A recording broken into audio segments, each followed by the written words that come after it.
Bonjour, mein Name ist Kasia, ich spreche 9 Sprachen und ich möchte in diesem Video erzählen, jak balansuję te wszystkie języki, jak ich rozwijam teraz. And I want you to give tips how you can balance multiple language learning. Let's go together. I just got water, so can record. Let's start from the easiest way to balance the languages, and I can go with the more advanced techniques. So the easiest way to balance is just to have a discipline, and I will give you an example for my learning of Japanese. It's completely new language, which I had a dream to learn for many years, and right now I'm doing this dream. And I'll give you an example on how you can start just your journey and keep doing no matter what. Honestly, when I decided to learn Japanese, I didn't have time at all, like completely zero. But I knew that consistency is the key. And if I start doing literally 5 minutes per day, that would be already something better than nothing. I can speak some basic words. So this is the main tip, just start doing. How I'm starting doing with like really no effort, that's Duolingo. I'm using the free version right now. I got inspired by some of my friends and as well family members. Some of them are doing for 3 years in a row every day. Some of them, they just started Duolingo from zero, and that was a really great start. I don't want to, in this video, talk about the Duolingo experience overall, but I think this is a good kick-off for you for the language. And believe me, for me it is.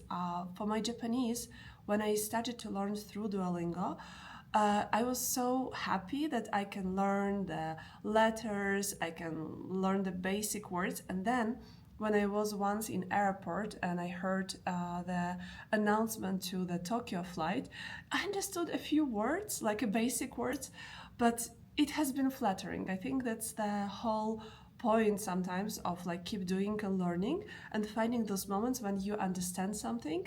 That's literally like if somebody is into sports and game, it's like when you win your game, you are winning, I don't know, you play soccer, then you are motivating, keep going.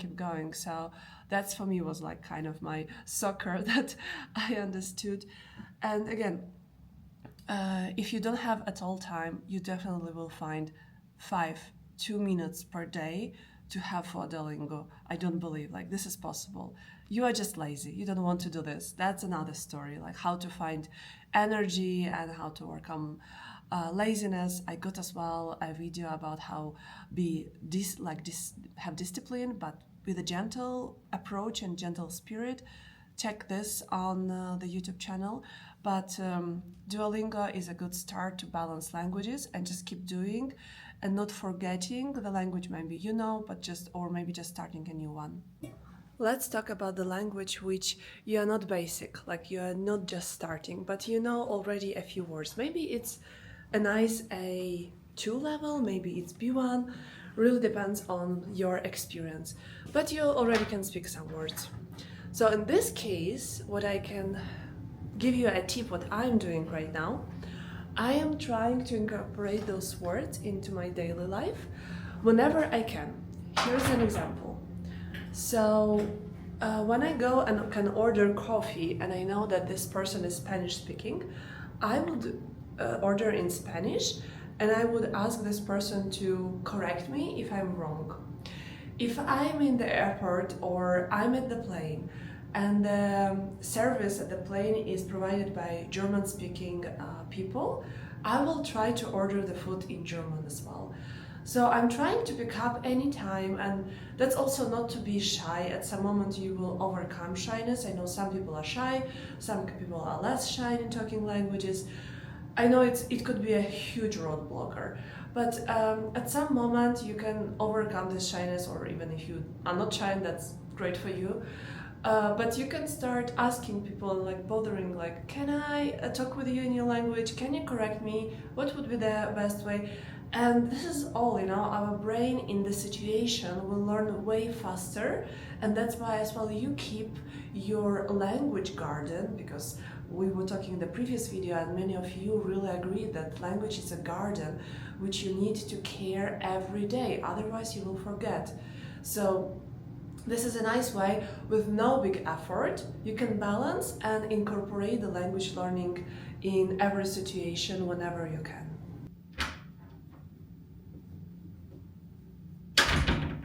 Let's talk now about the way to practice and balance language, which you know already on a good level, and you don't live in the environment, a habitat, where people are talking languages you know.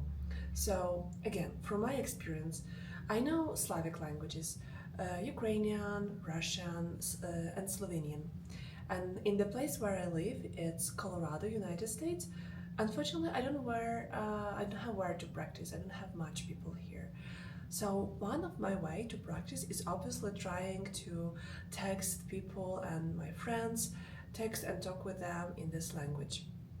But it's sometimes time consuming and energy draining, because if you are busy, you have other things in your life, you run with your schedule, you don't have always time to have a call or conversation, and again, it's this language maybe is not that easiest for you to talk. So the easiest way to maintain this balance and keep going and not forgetting the language, for me, I found it's writing letters. Handwritten letters are working magic. There is something in our brain that when we are writing by a pen on paper, it really rewires and it really makes our brain work and remember the things.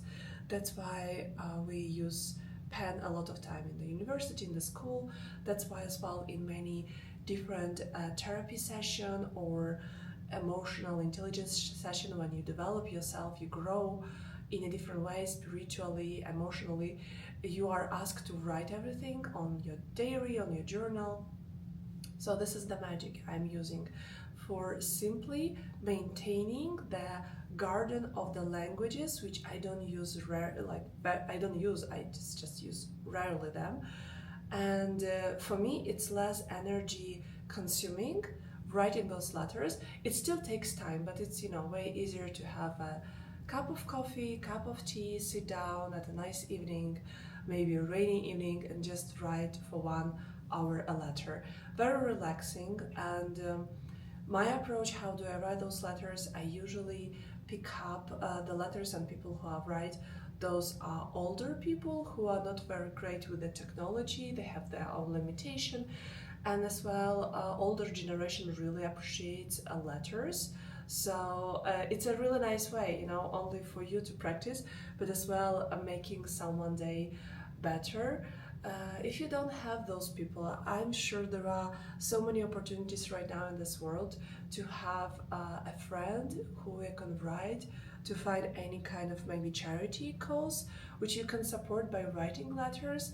I know, for example, for some charities there are kids in different countries which are in like classic orphanage or like different kind of houses where they are temporary there, and I know that sometimes different organizations, they make this charity event that people are writing letters to those kids, besides like sending the gifts and different kind of materialistic things.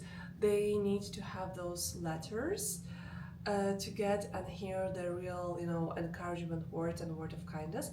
So that's an idea for you if you don't have any friend in the country language you learn. Maybe you find this approach easier for you to maintain, and let me know in the comments. And we move now to the last piece of advice for very advanced speakers, how to maintain the language in the easiest way.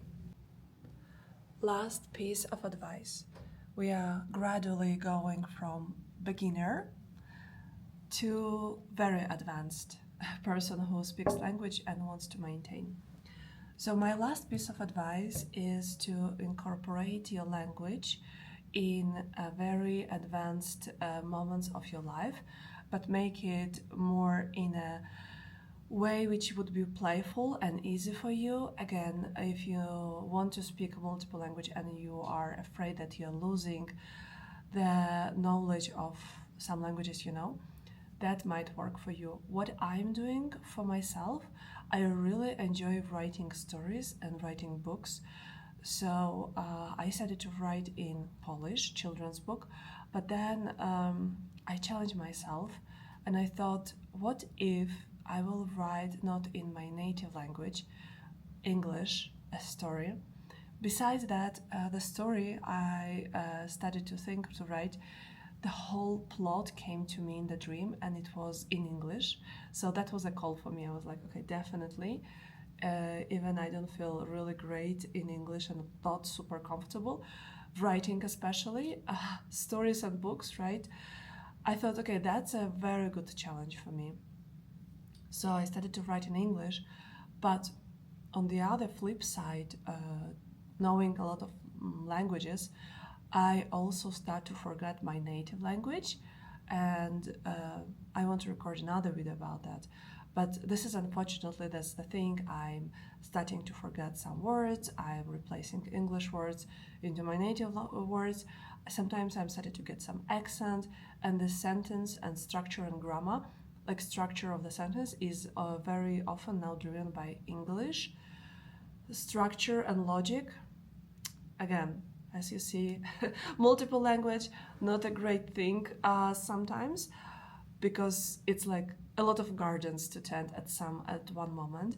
So what I came as a solution for me, kind of balance in a nice way, again, energy less driven, effort less driven, for me it works. I write the story in English right now, the book. Then I have this goal to translate the English to the Polish. So this way I can practice English. I can again practice my native language and be better in that. And then expand the vocabulary in both languages to compare the words. And then another goal is to translate to Russian, because again I know this language quite well, but because I have very limited option to practice, and I have some friends who speak this language, and it's very broad language, uniting a lot of different countries. So that would be for me easier, and also my friends inspired me because they don't know the Polish, or they don't know English very much, or let's say their kids don't know. So they were asking, can you translate or maybe tell the stories? And I got inspired. I thought, like, why not? It would be really great, again, exercise for me.